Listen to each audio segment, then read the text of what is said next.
1971 সালে দেশ প্রথমবারের মতো স্বাধীন হয়েছিল। তখন থেকে আজকে পর্যন্ত যত মার্ডার আর বড় বড় ক্রাইম হয়েছে মেজরিটি ছেলেরা, 1%ও মেয়েরা নাই। তার মানে কি মেয়েরা ক্রাইম করে না? করে না? করে। প্রমাণের জন্য ধরা খায় না।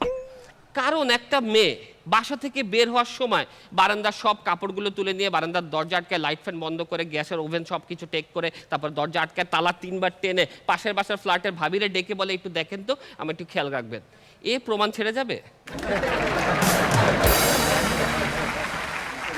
লাস্ট মেয়েদের একটাই অস্ত্র, তুমি প্রমিস করো।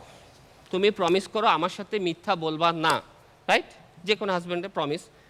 আর আমার বউ মানে বলতেছে তুমি প্রমিস করো। ওকে প্রমিসের কেস, আমি মিথ্যা বলবো না। না না তুমি প্রমিস করো। আমি কাছে ঠিক আছে প্রমিস করলাম কি আমি মিথ্যা বলবো না।